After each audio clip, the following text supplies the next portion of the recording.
I'm 7 years old in San José, Costa Rica. Sitting on our porch under the flicker light of a lone street light. It's past my bedtime, but I'm fighting sleep, waiting for a father who is not coming home. The tropical air is heavy and still, and the stray dogs have quieted down. I'm holding a plastic dinosaur he gave me once, clutching it like a promise. This was supposed to be the night he finally showed up, but he never does. My mom finds me dozing off on the porch and gently says, "Al mal tiempo, buena cara," which means, in bad times, put on a brave face. I force a little smile, swallow my disappointment, and I go inside. That became a pattern. Me waiting on that porch, my father never showing. See, my father was a ghost in my life, more absent than he was present, more silence than substance. He missed birthdays, school events, countless moments that other dads wouldn't. He wasn't there for my first soccer goal or my high school graduation. When I was 10, our school hosted a father and son day. You know what I did? I pretended I was sick and I stayed home because I couldn't bear being the only boy there without a father. I told my teacher I had the flu. The reality, I just had heartache. See, my mom found out later and hugged me so tightly that evening, and neither of us said a word. For years, my father's presence was reduced to a distant idea, a name I tried not to speak. When he finally reached out, it was never for me or for my brother. It's just to ask for money. Now imagine that, a father who never paid a dime of child support calling his kids to ask for cash. It's almost like dark humor. Almost. As a kid, I didn't find anything funny about it. I felt hurt, abandoned. I remember wondering, what the fuck is wrong with me? Why is he not here? In a culture where fathers are supposed to be protectors and providers, I felt like I was missing a piece of myself. I acted out in those years. I was testing boundaries. One time, a classmate said, "No wonder you're so angry. You don't even got a dad." That happened during a soccer game, and I just saw red. And we ended up getting into a fight on the asphalt. I got a black eye and he got a split lip. I wasn't just fighting him, I was fighting the shame inside me. But here's a twist. No hay mal que por bien no venga. Out of something bad, something good will come. So, having a dad around forced me to grow tougher and smarter. I became resilient because I had no choice. Life knocked me down and there was no dad to lift me up. So I learned to stand up for myself. I learned to be resourceful. By 12, I could cook dinner for my little brother and patch a leaky roof with my mom because we have to figure things out ourselves. I grew thick skin. When other kids teased me or when life felt unfair, I learned to take it in the chin. And patience? Listen, if you spend a childhood waiting for someone who never comes, you either lose your mind or you gain the patience of a monk. My mom tried her best to fill the void. She would say, "Padre no es el que engendra, sino el que cría." A father is not the one who makes you, but the one who raises you. In her eyes, she was playing both roles, mother and father. Her love was immense, and it kept my brother and me going,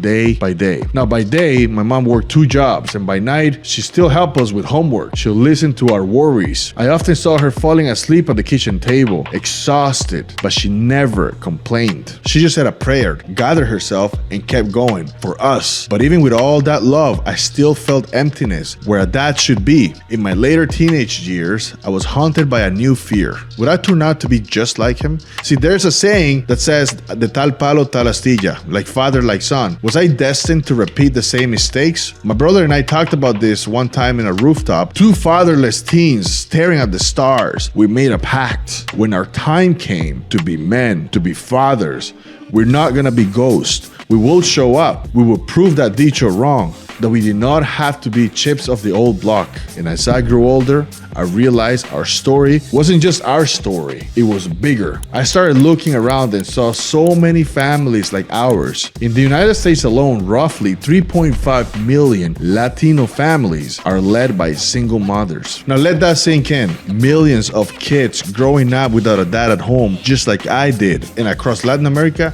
it's practically become the norm to grow up without a father in the house. Latin America now has the highest rates of children born outside outside of marriage in the whole world. In countries like Colombia, for example, as many as 84% of children are born to unmarried mothers. All across Latin America, unwed mothers are now the norm. So my family was far from an isolated case. We were part of a vast common reality. For a long time, that reality was just accepted. I remember the whispers when a man deserted his kids. Déjelo en las manos de Dios, mija. Leave it to God's hands, dear. That was the resigned way of saying, nothing to do, boys will be boys. That let so many fathers off the hook, normalizing what should have never been normal. But our generation, we weren't having it. We saw the damage and we wanted something different. The tide is turning. I've started to see a generational shift in my community. Men determined to be the dads they never had. In fact, even though many of us grew up with single moms, there are even more families now with active fathers stepping up, raising their kids differently than how they themselves were raised. I see it around me.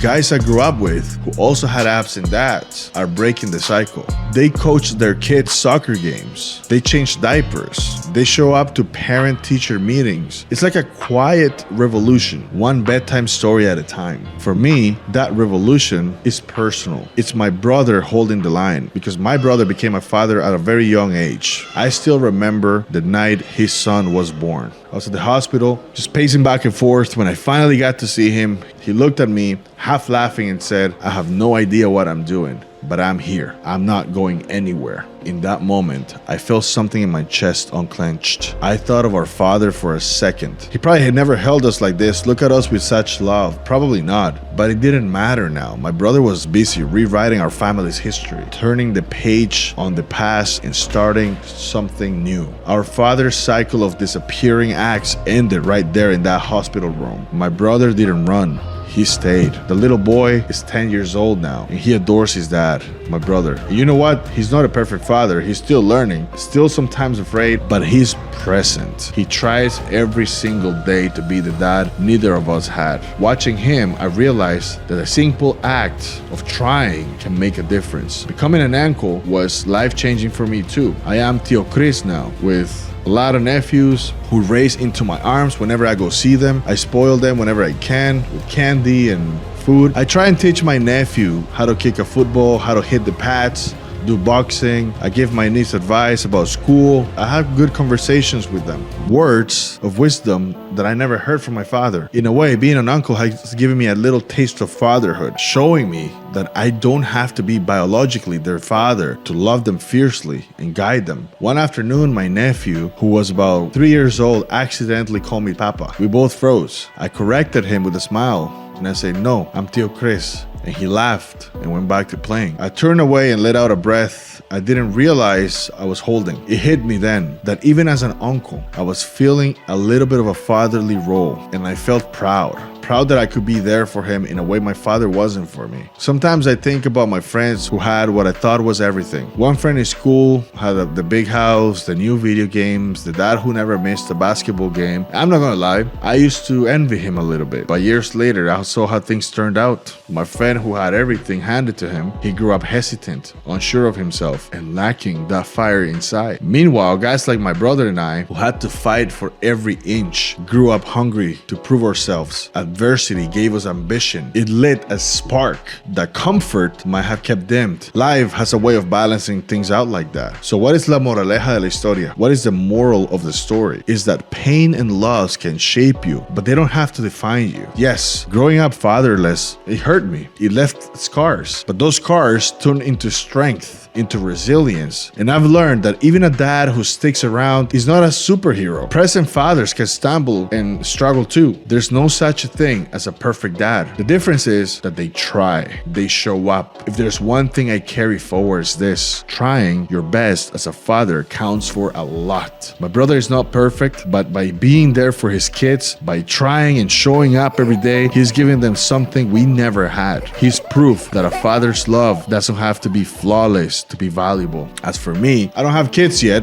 but I know that whenever that day comes, when I'm holding my own child for the first time, I'm gonna hear that little voice of doubt whisper in my ear, will I be good enough for this? And I'm gonna answer it like this: I won't be perfect, but I'll be present. I'll show up with all the love and all the flaws I have. Because after everything, I believe that showing up is half the battle in parenthood. I sometimes close my eyes and picture that 7-year-old boy in the porch of Costa Rica. The boy waiting for a father who never came. I wish I could go back and sit with that kid. I'll put my arm around his shoulders and say, look, buddy, you're gonna be okay. Vas a estar bien. Vas a salir adelante. You're gonna get through to this. And one day, you make sure your own children never feel this kind of emptiness. You're going to break the cycle. And I imagine that little boy might look up at me with those same hopeful eyes he once turned toward the street and finally understand from fatherless to fatherhood. That's my journey. It's been painful, raw, and real, but it's also inspiring and hopeful. The cycle of absent dads can end, and it ends with us saying no más, no more. It ends with a father who had no example deciding to be the example. It ends when a little boy without a dad grows up determined to be the best dad he can be, and how we break the cycle one father at a time.